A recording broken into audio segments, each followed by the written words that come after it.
Bismillahirrahmanirrahim. Assalamualaikum warahmatullahi wabarakatuh. Innal hamdalillah nahmaduhu wa nasta'inuhu wa nastaghfiruh wa na'udzu billahi min syururi anfusina wa min sayyiati a'malina. May yahdihillahu fala mudilla lahu wa may yudlil fala hadiyalah. Allahumma salli ala Muhammadin wa ala ali Muhammad kama sallaita ala ali Ibrahim wa barik ala Muhammadin wa ala ali Muhammad kama barakta ala ali Ibrahim fil alamin innaka Hamidum Majid. Allahumma subhanaka la ilma lana illa ma 'allamtana innaka antal alimul hakim. وعلمنا ما ينفعنا وانفعنا بما علمتنا ربنا زدنا علما وارزقنا فهما آمين يا رب العالمين ثم أما بعد. Bapak Ibu sekalian yang dimuliakan Allah Subhanahu wa taala, pada malam hari ini insyaallah kita lanjutkan pembahasan kompilasi hadis yang berkaitan dengan akidah, dan saat ini kita masuk kepada hadis nomor yang ke-15, yang mana hadis ini diriwayatkan oleh sahabat Abdullah bin Mas'ud radhiyallahu taala anhu, sahabat Nabi yang sangat mulia di sisi Allah dan Rasulnya, sahabat Nabi yang memiliki kualitas lebih banyak beberapa kali lipat dibandingkan sahabat-sahabat Nabi yang lain, yang dikatakan oleh Nabi sallallahu alaihi wasallam seandainya betisnya Abdullah bin Mas'ud itu ditimbang yaumil qiyamah, ketika hisab nanti, dibandingkan dengan gunung Uhud, maka jauh lebih berat betisnya Abdullah bin Mas'ud. Ya, sabda ini keluar ketika para sahabat Nabi sallallahu alaihi wasallam ridwanullahi taala alaihim menertawakan Abdullah bin Mas'ud ketika beliau sedang memanjat pohon. Beliau naik ke atas, kemudian tersingkap kakinya, bagian betisnya kelihatan, dan beliau memang orangnya kurus. Ya, maka para sahabat menertawakan Abdullah bin Mas'ud melihat ternyata perawakan Abdullah bin Mas'ud itu begitu kurus. Ya. Namun Rasulullah SAW bersabda seperti yang tadi saya sampaikan, seandainya betis Abdullah bin Mas'ud ini ditimbang dengan Jabal Uhud, maka lebih berat lagi betisnya Abdullah bin Mas'ud. Ini menunjukkan seseorang dengan kualitas yang lebih tinggi dan di atas rata-rata orang-orang yang lain. Ya. Dan Abdullah bin Mas'ud menceritakan, ini bukan Nabi yang bersabda, namun Ibnu Mas'ud mengatakan, anna Muhammadan sallallahu alaihi wasallam ra'a Jibril lahu sittumi'ati janahin. Ya, saya ulangi, anna Muhammadan sallallahu alaihi wasallam ra'a Jibril lahu sittumi'ati janahin, yang artinya sungguh Nabi Muhammad sallallahu alaihi wasallam pernah melihat atau menyaksikan malaikat Jibril yang dimaksud dengan rupa yang sesungguhnya. Ya, biasanya malaikat Jibril itu menjelma menjadi manusia, dan kalau malaikat itu menjelma menjadi manusia, pasti dia menjelma menjadi seorang laki-laki. Tidak pernah malaikat itu menjelma menjadi seorang perempuan. Di antara dalil yang digunakan oleh para ulama tentang hal ini adalah ketika malaikat Jibril menemui Sayyidah Maryam, yang mana Sayyidah Maryam ini adalah perempuan yang sangat suci, tidak pernah disentuh oleh laki-laki dan tidak pernah menikah. Dan Allah Subhanahu wa taala dengan syariat yang diturunkan olehnya memiliki aturan tentang yang namanya ikhtilat. Ikhtilat itu bercampur antara laki-laki dan perempuan, berdua-duaan, ya, dalam ruangan yang tidak terbuka, tertutup, berdua-duaan saja. Dan itulah yang disebut oleh Nabi sallallahu alaihi wasallam, yang ketiganya siapa? Kalau ada lawan jenis berdua-duaan, yang ketiganya siapa? Setan. Ya, namun dalam hal ini Allah Subhanahu wa taala tidak perintahkan malaikat Jibril menjelma menjadi perempuan. Seandainya memang malaikat itu diizinkan oleh Allah menjelma untuk menjadi perempuan, maka tentu lebih layak Jibril menjelma menjadi perempuan ketika menemui siapa? Sayyidah Maryam. Namun di situ ternyata Jibril menjelma menjadi laki-laki. Nah, ini menunjukkan memang malaikat kalau menjelma menjadi manusia tidak akan pernah bergender perempuan, pasti menjadi laki-laki. Bukti terkuat adalah ketika menemui Maryam, Jibril masih menjadi sosok laki-laki, padahal lebih tepat menjadi perempuan. Ya, makanya Sayyidah Maryam berkata, inni a'udzu birrahmani minka in kunta taqiyya. Dalam surah Maryam disebutkan, inni a'udzu birrahmani minka, sesungguhnya aku berlindung kepada Allah dari minka. Ka itu adalah laki. Ya, kalau perempuan seharusnya minki, tapi di situ minka. Ya. Kemudian di situ malaikat Jibril memberikan ketenangan kepada Sayyidah Maryam bahwasanya inni rasulu rabbiki li ahabalaki ghulaman zakiyya. Jangan khawatir wahai Maryam, aku memang laki-laki tapi aku ini adalah utusan Allah. Maksudnya malaikat. Ya, ini menunjukkan bahwasannya malaikat itu kalau menjelma menjadi makhluk berupa manusia pasti menjadi laki-laki, tidak pernah menjadi perempuan. Nah, kebiasaannya malaikat Jibril itu menjelma menjadi manusia. Namun ternyata saat ini malaikat Jibril menampakkan rupa yang sebenarnya kepada Nabi Muhammad sallallahu alaihi wasallam, dan Nabi sallallahu alaihi wasallam ceritakan itu kepada para sahabatnya. Maka disitulah Abdullah bin Mas'ud bersaksi, ya, bahwasannya Rasulullah sallallahu alaihi wasallam itu ra'a Jibril, dan di situ Nabi terangkan lahu sittu mi'ati janahin, dan malaikat Jibril itu memiliki sayap berapa? 600 sayap. Ya. Allahu Akbar, ya, menunjukkan kebesaran Allah Subhanahu wa taala. Masya Allah wa tabarakallah. Inilah yang namanya ciptaan Allah. Jika kita lihat betul-betul agung dan sangat indah, cukuplah kita katakan ini menunjukkan lebih indah lagi dan lebih agung lagi yang menciptakan. Ya, tidak perlu Allah menampakkan kepada kita zatnya untuk menunjukkan keagungan dan keindahannya, tapi cukup saja Allah berikan apa? Berikan dan tunjukkan ciptaan Allah Subhanahu wa taala. Salah satunya pada malaikat yang bernama malaikat Jibril. Ya, dan Nabi SAW hanya melihat malaikat Jibril dengan rupa sesungguhnya dua kali. Yang pertama ketika wahyu Iqra bismi rabbikal ladzi khalaq. Yang kata Nabi SAW, aku melihat ke depan gelap, ke samping kanan gelap, ke samping kiri gelap, kemudian ke bawah juga gelap. Ketika aku melihat ke atas, ketika itu ada yang melayang-layang, dan dia adalah malaikat Jibril.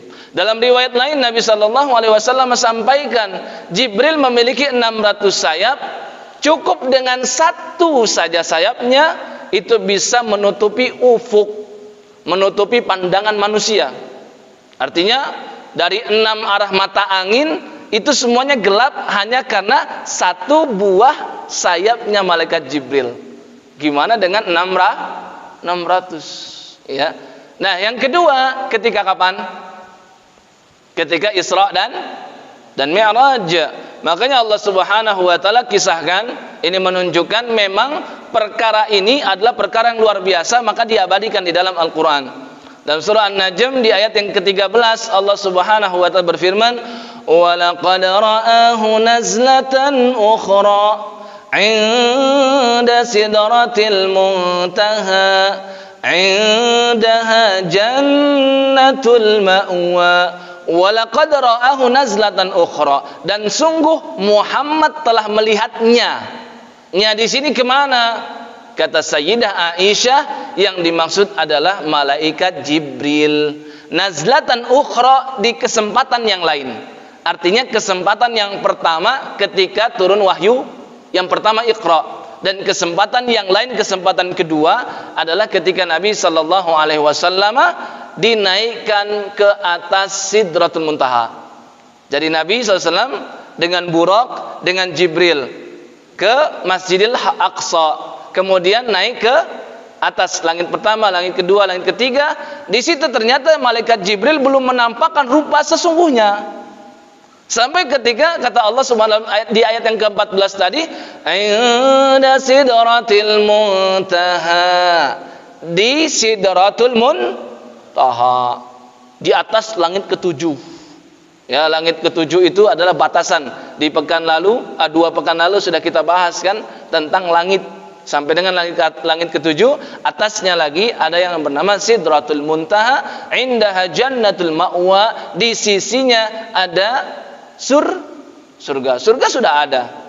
Ya, maka di situ malaikat Jibril menampakkan rupa yang sesungguhnya, dan Nabi kasih tahu kepada para sahabat, lahu sittumi'ati janahin, Jibril itu memiliki 600 sayap. Maka dengan hadis ini bisa kita ambil kesimpulan, Nabi Muhammad sallallahu alaihi wasallam itu memang mampu melihat yang gaib, namun dengan catatan dengan kehendak dan izin Allah. Karena sesungguhnya yang hanya mampu mengetahui yang gaib siapa? Allah Subhanahu wa taala. Dan ilmu pengetahuan Allah tiada batas. Maka Allah Subhanahu wa taala sampaikan dan terangkan tentang hal ini di dalam Quran surah Al-Jin. Nah, suratnya namanya surat Al-Jin, surat nomor ke-72. Di situ ada di ayat ke-26 sampai dengan ayat ke-27. Allah Subhanahu wa taala berfirman, alimul ghaibi fala yuzhiru ala ghaibihi ahada. Alimul ghaibi, Allah yang maha mengetahui yang gaib. Fala yuzhiru ala ghaibihi ahada, maka Allah tidak akan menampakkan yang gaib kepada siapapun hambanya. Ini hukum asalnya. Hanya Allah yang tahu yang gaib, maka dengan kuasanya Allah nggak akan beritahukan kepada siapapun, nggak akan Allah singkapkan. Kecuali siapa? Ada pengecualiannya di ayat ke-27. Illa man irtada mir rasulin fa innahu yasnuku min bainihi wa min khalfihi rasada. Kata Allah Subhanahu wa taala, kecuali kepada rasul yang dia kehendaki. Ya, yang dimaksud rasul sini siapa? Siapa yang dimaksud? Para nabi dan rasul. Illa man irtada mir rasulin, para nabi dan rasul mampu menyaksikan yang gaib karena Allah yang menyingkapnya, Allah yang menampakkan kepada mereka. Maka Nabi sallallahu alaihi wasallam juga demikian. Maka Allah katakan, fa innahu yasluku min baini yadayhi wa min khalfihi rasada. Khusus para nabi dan rasul yang Allah ridhai, Allah sediakan malaikat penjaga min baini yadayhi, yang ada di depannya, wa min khalfihi, dan yang ada di belakangnya. Ya, maka para sahabat ceritakan, kami kalau sedang berperang, ya, kami itu berada di mana? Bukan berada di depan untuk melindungi Nabi, tapi justru kami berlindung di belakang punggung Nabi sallallahu alaihi wasallam, karena Nabi itu adalah orang yang paling pemberani. Dan di antara sebabnya para sahabat tahu Allah Subhanahu wa taala telah menyediakan malaikat penjaga untuk Nabi sallallahu alaihi wasallam, min baini yadayhi, di depan Nabi sallallahu alaihi wasallam, dan min khalfihi, di belakang beliau. Ya, ini hukum asal, yang gaib hanya Allah yang tahu, kecuali jika Allah kehendaki dan Allah berikan izin beberapa hambanya untuk menyaksikan yang gaib. Dalam hal ini adalah Nabi Muhammad sallallahu alaihi wasallam dan para nabi dan rasul sebelum beliau. Di antara dalil lain yang menunjukkan hal itu, di dalam hadis Nabi, ada yang tahu tentang kisahnya Hanzalah yang berkata, menuduh dirinya sendiri adalah orang munafik. Hanzalah radhiyallahu taala anhu bertemu dengan Sayyidina Abu Bakar radhiyallahu taala anhu. Ketika bertemu, kemudian ditanya tentang kondisi keimanan Hanzalah, maka Hanzalah menjawab pertanyaan Abu Bakar, qad nafaqa Hanzalah. Wahai Abu Bakar, Hanzalah yang kamu kenal selama ini enggak sama dengan Hanzalah yang sekarang. Hanzalah yang sekarang itu sudah berubah menjadi seorang munafik. Abu Bakar terkejut, subhanallah, Maha suci Allah, kok bisa kamu ngomong begitu Hanzalah? Diceritakan Hanzalah, kita ini atau saya kalau bersama Nabi sedang majelis taklim itu seolah saya ini melihat surga dan neraka di depan mata. Kalau bersama Nabi SAW mengingat Allah, beribadah, itu ibadah kita ini seperti betul-betul ya ihsan, merasa Allah mengawasi kita, tapi kita tidak mampu melihat Allah dan Allah pasti melihat kita. Namun kalau sudah sampai di rumah, lagi-lagi keluarga melalaikan saya, istri melalaikan, anak melalaikan, pekerjaan, profesi, bisnis melalaikan. Nah, menurut Hanzalah ini adalah sesuatu yang disebut dengan munafik. Ya, menampakkan di zahirnya di depan Nabi itu baik, solih, tapi ketika sudah nggak ada Nabi berubah. Menurut Hanzalah ini adalah kemunafikan. Maka kata sini Abu Bakar apa? Kalau demikian berarti kita sama dong. Saya juga kalau di rumah begitu. Abu Bakar khawatir, Pak, sekelas Abu Bakar loh. Ya, yang paling dicintai Nabi SAW dari kalangan laki-laki itu siapa? Abu Bakar. Ketika Nabi ditanya tentang ayun nasi ahabbu ilaik, wahai Nabi SAW, siapa orang yang paling engkau cintai? Rasul menjawab dengan ringkas, Aisyah. Ya, Aisyah istri saya itu paling saya cintai. Kemudian sahabat yang bertanya ini nggak puas, ya Rasul, yang saya tanya itu dari kalangan laki-laki bukan perempuan. Maka jawaban Nabi dengan ringkas apa? Ya abuha, kalau laki-laki bapaknya Aisyah. Yang paling saya cintai yaitu Abu Bakar, yang diberikan izin oleh Allah untuk membersamai Nabi Sallallahu Alaihi Wasallam ketika hijrah, yang berkorban dengan harta, dengan nyawa, dengan darah. Makanya Nabi SAW itu sampaikan kepada para sahabat, ini Masjid Nabawi, ini peran Abu Bakar itu sangat luar biasa. Di bagian ini, tiang ini adalah bagian Abu Bakar. Di bagian ini juga dari Abu Bakar. Di bagian ini juga dari Abu Bakar. Sahabat-sahabatku yang utama yang dibebaskan oleh Abu Bakar juga banyak. Ada Sayyidina Bilal bin Rabah yang membebaskan siapa? Lagi-lagi Abu Bakar. Yang mengantarkan Utsman untuk masuk Islam, yang memberikan hidayah kepada Utsman untuk masuk Islam siapa? Abu Bakar juga. Luar biasa ini Abu Bakar. Ya, namun dengan hal itu maka Abu Bakar merasa dirinya munafik, maka berdua datang kepada Nabi SAW. Apa kata Nabi SAW? Walladzi nafsi biyadihi. Dua sahabatku yang tercinta, perhatikan betul. Demi Allah yang menggenggam nyawaku, illau tadumuna, seandainya, ini seandainya, bukan jika, bukan apabila, tapi seandainya, gak mungkin terjadi. Illau tadumuna ala ma takununa indi wa fi dzikri, seandainya kalian itu kondisinya sama ketika berada di rumah dengan kondisi ketika kalian sedang bersamaku dan sedang berzikir, maksudnya beribadah bersamaku, sedang sholat berjamaah, sedang majlis taklim, sedang bergaul dengan Nabi SAW, ngobrol-ngobrol. Seandainya kondisi kalian itu tetap kalian bawa sampai di rumah sama, apa kata Nabi SAW? La safahatkumul malaikatu ala furushikum wa fi turukikum. Niscaya sampai di rumah kalian di atas kasur aja itu disalamin sama malaikat. Dan di jalan-jalan ketika kalian berjalan, kalian juga disalamin oleh malaikat. Maksud Nabi apa? Yang disalamin oleh malaikat itu cuma Nabi dan Rasul. Nabi SAW lagi berjalan, ada malaikat yang menyalami beliau, beliau jawab salamnya. Nabi SAW sedang berjalan, ada apa? Ada batu yang memberikan sholawat dan salam kepada beliau. Ya, ini adalah Nabi dan Rasul memiliki keistimewaan. Bahkan di atas kasur kalau ada malaikat yang bertemu dengan para Nabi dan Rasul, malaikat itu akan mengucapkan salam dan bersalaman dengan Nabi tersebut. Ini keistimewaan para Nabi dan Rasul. Masalahnya Abu Bakar dan Hanzalah bukanlah Nabi. Maka Nabi sampaikan, kalian itu bukan Nabi. Kalau kalian di rumah tetap kondisi imannya sama dengan ketika kalian bersamaku di Masjid Nabawi sedang taklim, maka kalian itu adalah Nabi. Tapi kalian bukan Nabi. Maka Nabi SAW sampaikan, walakin ya Hanzalah sa'ah. Akan tetapi Hanzalah ada kondisinya begini, ada kondisinya begitu. Ketika kamu bertemu denganku, pasti kondisi imanmu meningkat.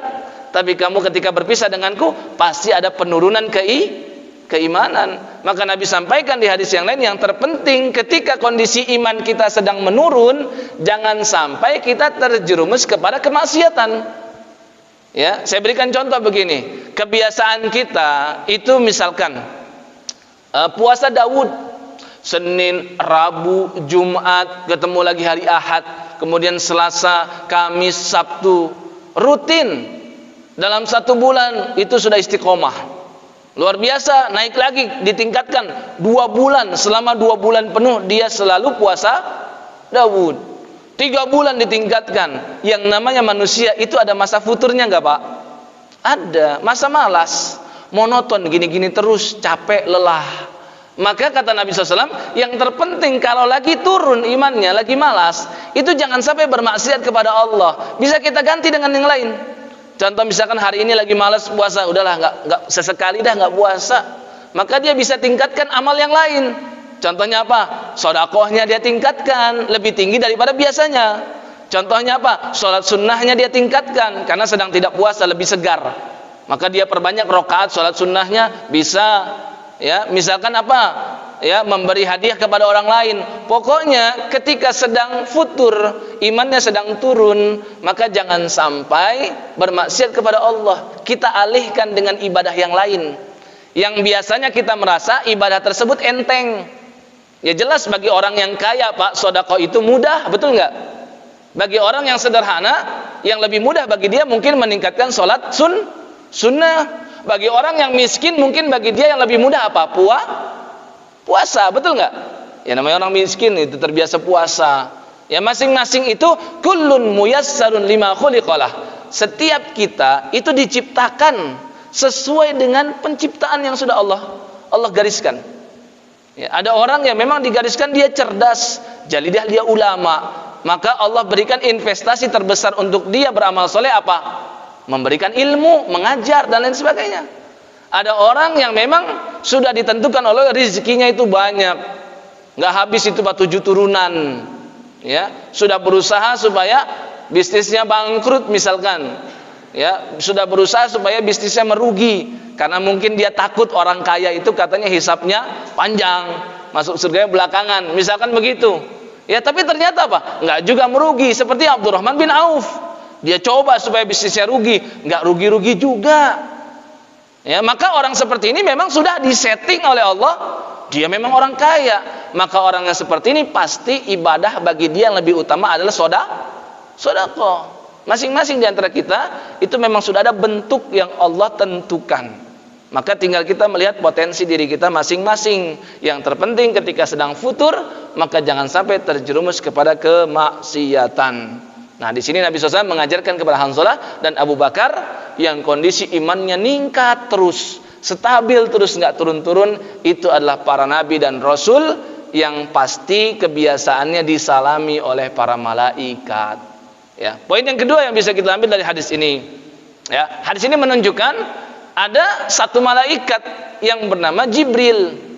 Ya, kalau kita nyari-nyari tentang dalil, apakah benar ada nama malaikat Jibril? Di dalam Quran ada, di dalam hadis juga ada di sini. Ya, Sayyidina Abdullah bin Mas'ud mengatakan Rasulullah SAW menyaksikan Jibril, dan Jibril ini bukanlah sifat, tapi memang nama dia, namanya Jibril. Dan pernah kita sampaikan ya di pertemuan-pertemuan sebelumnya bahwasannya rukun iman yang kedua beriman kepada malaikat. Dan setiap rukun itu memiliki syarat-syarat, ya, poin-poin penunjang. Yang kalau syarat itu tidak ada pada diri kita, maka iman kita pada poin tersebut tidak sempurna. Ya, contoh misalkan beriman kepada malaikat, di antara poin-poinnya yang pertama kita harus meyakini keberadaan malaikat. Malaikat itu ada di tengah-tengah kita. Kalau ada orang ditanya, kamu muslim nggak? Muslim. Tahu rukun iman? Tahu. Rukun iman kedua apa?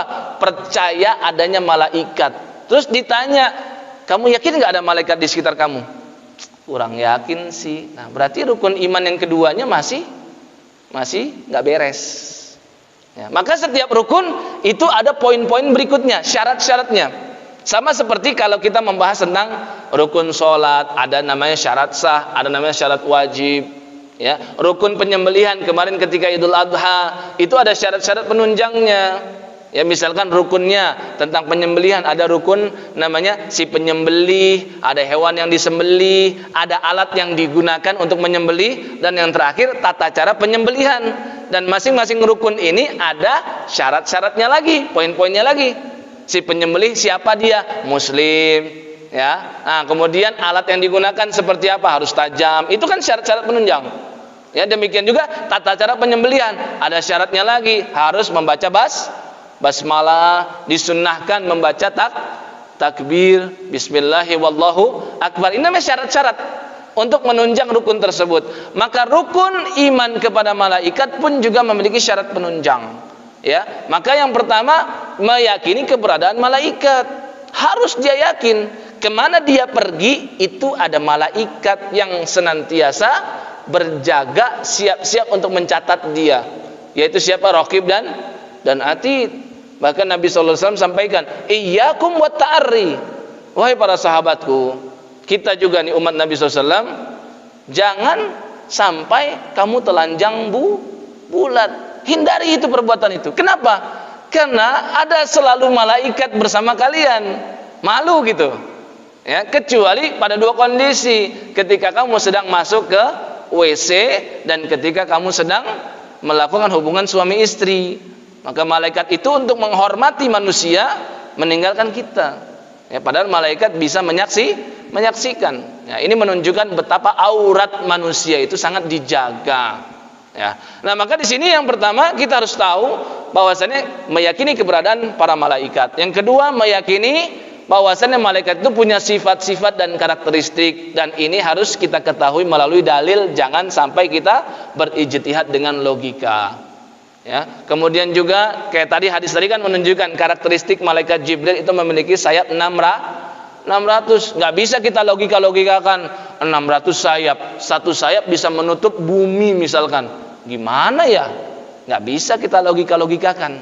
Karena ini perkara yang gaib, maka cukup dengan dalil dan beriman. Sami'na wa ta'na. Dan juga untuk kesempurnaan rukun beriman kepada malaikat, kita harus meyakini tugas-tugas yang diberikan Allah Subhanahu wa taala kepada para malaikat. Ada Jibril bertugas apa?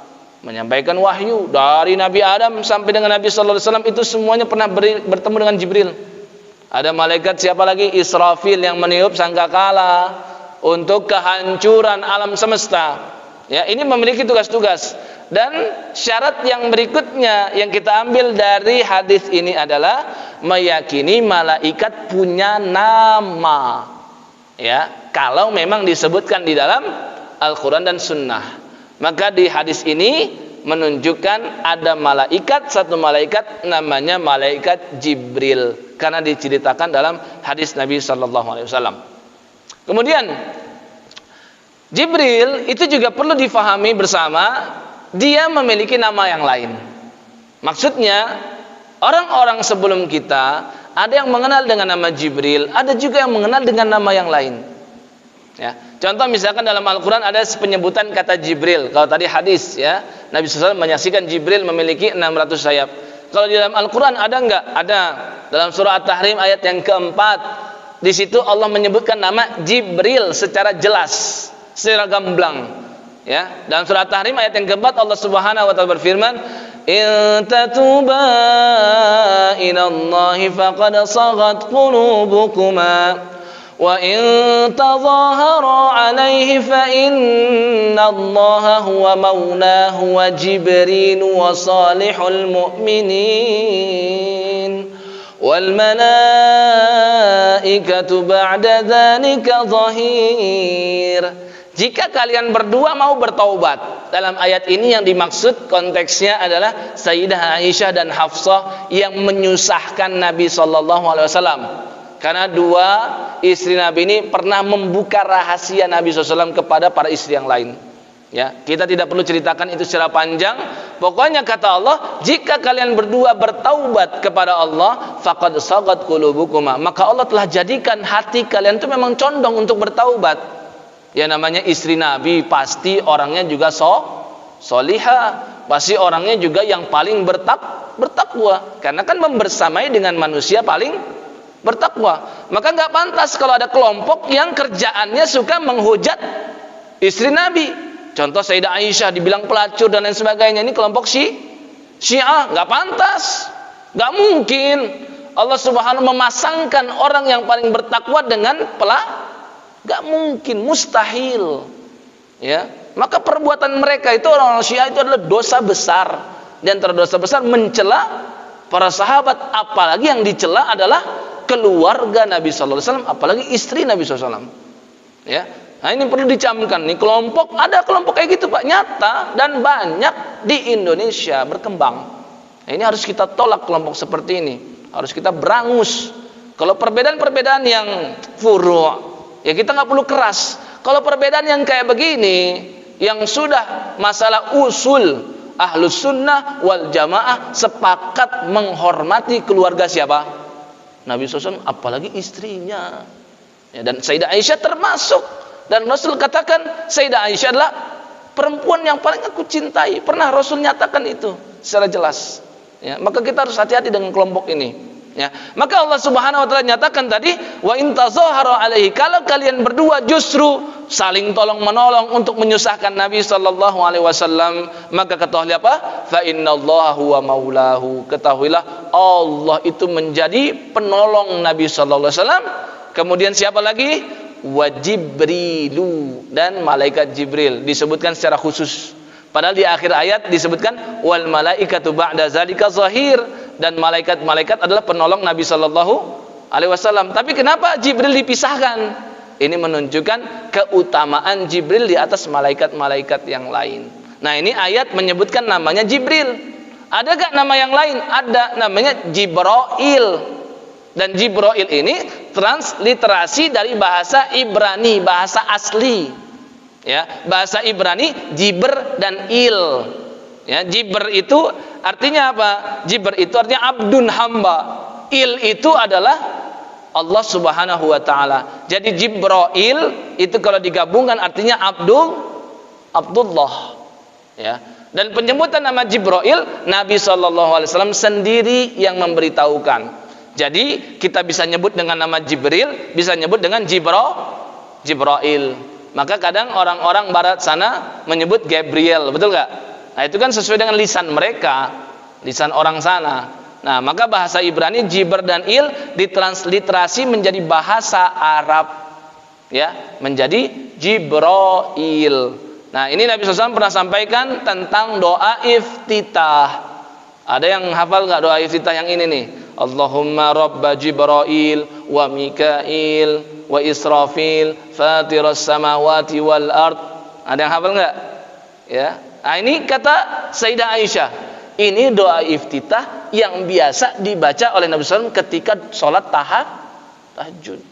Jadi itu kalau kita kumpulkan riwayat-riwayat yang ada tentang doa iftitah, itu ada sekitar 12 versi doa. Dan kita sebagai muslim yang terbaik itu hafal semuanya, Pak. Supaya apa? Supaya bisa kita amalkan semuanya. Ya paling enggak jangan satu jenis aja deh. Allahu Akbar kabiro, walhamdulillah. Jangan itu doang. Allahumma ba'id baini tambahkanlah, tuh jadi 2 versi. Bisa kita seling-selingin kan? Salat wajib baca yang ba'id baini misalkan, salat sunnah pakai Allahu Akbar kabiro misalkan. Ya, tambahkan misalkan salat duha dengan ini, Allahumma rabba Jibril wa Mikail wa Israfil fatirus samawati wal ard alimal ghaibi wasyahada anta tahkum baina ibadika fima kanu fihi yakhtalifun. Kalau bukan karena Sayyidah Aisyah yang ceritakan, saya juga enggak mau penghafalnya panjang. Ya, tapi ternyata inilah menunjukkan para sahabat Nabi itu betul-betul getol banget ingin tahu ilmu tentang Nabi SAW. Maka Sayyidina Abdurrahman bin Auf bertanya kepada Sayyidah Aisyah tentang doa iftitah yang biasa dibaca oleh Nabi SAW ketika sholat tahajud. Aisyah ceritakan doa yang tadi, dan doa tersebut menunjukkan nama malaikat Jibril. Ada nama yang lain namanya Jibril. Allahumma rabba Jibril. Ya. Ada juga orang-orang Nasrani terdahulu menyebutnya bukan Jibril, menyebutnya juga bukan Jibril, tapi namanya apa? Namanya siapa? Namus. Ya, Namus. An-Namus pakai sin ya. Bukan Namus pakai shin.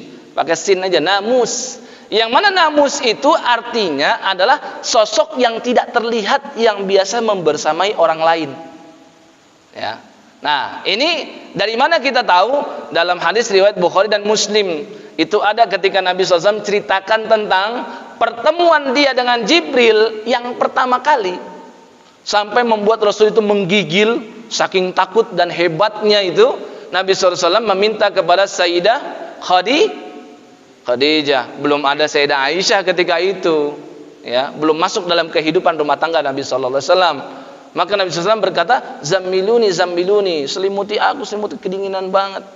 Ya, kemudian Sayyidah Khadijah yang memiliki sepupu namanya Waraqah bin Naufal, yang mana Waraqah bin Naufal ini adalah seorang apa? Seorang pendeta. Dia adalah ahli dalam membaca kitab Taurat dan kitab Injil, dan dia yang terbiasa menerjemahkan dari bahasa Ibrani ke bahasa Arab. Waraqah bin Naufal ini sudah tua renta, ya, Sayyidah Khadijah juga sudah tua, ya, wajarlah setara sepupuan. Dan Waraqah ini dikisahkan dia adalah orang yang buta, dan Waraqah bin Naufal ini termasuk generasi ahlul fatrah yang tidak kebagian ketika Nabi menyatakan diri menjadi nabi. Tapi Nabi SAW jamin dia termasuk ahli surga. Jadi ada orang yang tidak kebagian zaman Nabi. Maksudnya ketika Nabi diutus menjadi Nabi, kan Nabi SAW kan diutus umur berapa? 40 tahun.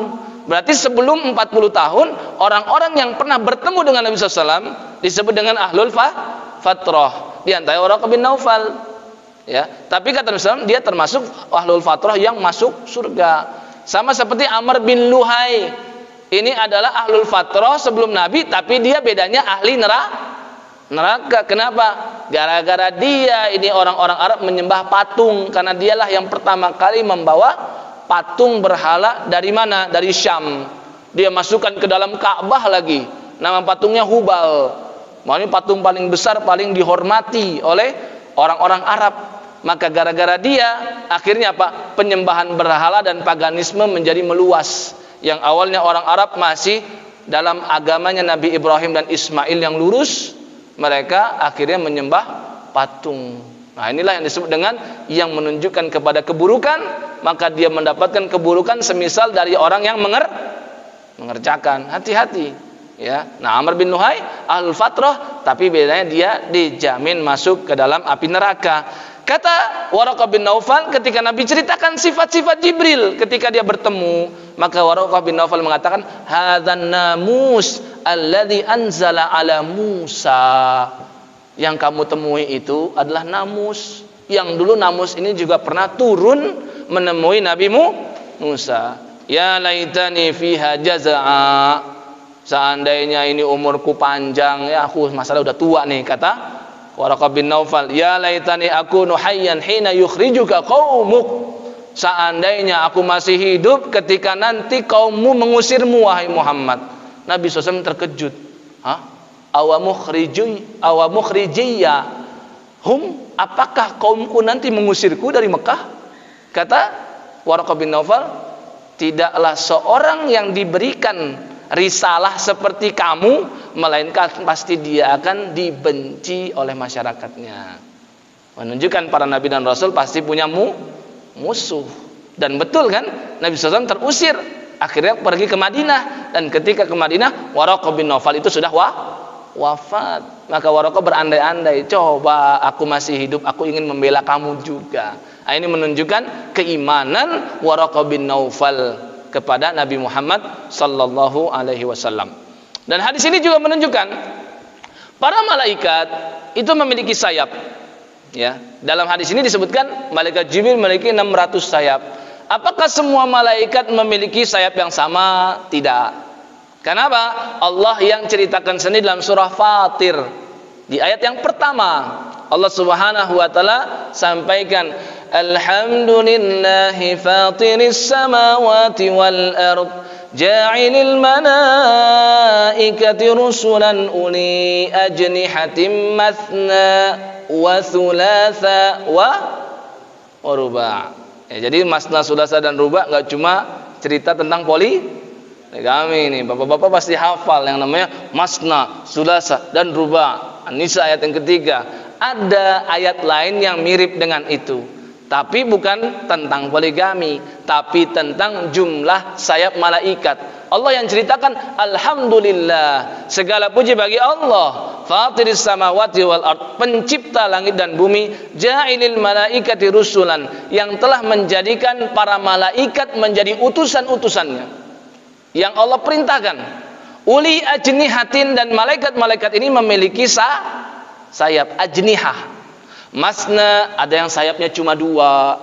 Sulatha, ada yang sayapnya 3. Waruba, ada yang sayapnya sampai 4. Apa tapi kata Allah Subhanahu wa taala melanjutkan ayat tersebut, yazidu fil khalqi ma yasha.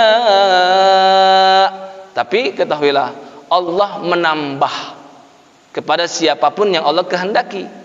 Ada malaikat yang cuma 2, 3, dan 4, tapi kehendak Allah ada beberapa malaikat yang sayapnya lebih dari 4. Dan itu adalah keputusan dan kehendak Allah yang absolut, tidak bisa diganggu gugat. Maka Allah jadikan malaikat Jibril bukan 2, bukan 3, bukan 4 lagi, tapi 600 sayap, jumlahnya lebih banyak daripada yang lain. Ya, innallaha ala kulli syai'in qadir, dan Allah Subhanahu wa taala sungguh maha kuasa atas segala sesuatu. Kemudian hadis ini tidak menunjukkan tentang tugas malaikat Jibril kecuali hanya sekedar pernah menemui Nabi SAW dan memberikan wahyu kepada beliau. Namun sebenarnya Jibril juga memiliki tugas yang lain, karena hakikatnya para utusan Allah berupa malaikat itu memiliki tugas pokok. Yang pertama apa pokoknya? Sama seperti kita manusia. Wa ma khalaqtul jinna wal insa illa, tugas pokok mereka beribadah kepada Allah. Bentuknya seperti apa? Berzikir, bertasbih, mensucikan Allah, bertakbir, membesarkan Allah. Itu tugas utama mereka sebenarnya. Namun ada yang Allah berikan tambahan tugasnya. Maka kalau kita dengar misalkan ada malaikat yang hamalatul arsh, tugasnya mengangkat arsy Allah. Dari awal diciptakan, Pak, sampai dengan sekarang kerjaan dia itu memikul arsy Allah. Gak pernah duduk, gak pernah ruku', ya, gak pernah sujud, gak pernah buang air kecil, gak pernah menikah, gak mengalami penuaan, gak pernah lapar dan haus. Gitu aja kerjaannya. Tapi tugas pokok dia tetap zikrullah, sambil menanggung hamalatul arsh, sambil menanggung beban arsy Allah, mereka sambil mensucikan, mentasbih dan lain sebagainya, membesarkan Allah. Ada malaikat sejak awal diciptakan itu sujud sampai sekarang nggak bangun-bangun, Pak. Ada malaikat itu yang tugasnya menjaga gunung, ya. Tapi sembari melakukan tugas tersebut, para malaikat tetap berzikrullah, berzikir, bertasbih, mensucikan Allah, bertakbir, membesarkan Allah, dan bertahmid, memuji Allah Subhanahu wa taala. Maka malaikat Jibril juga demikian, bertugas menyampaikan wahyu kepada para nabi dan rasul, tapi tetap tugas dia berzikir kepada Allah, dan yang lebih jelasnya dia memimpin para malaikat, karena dialah pemimpin yang ditaati di alam malaikat.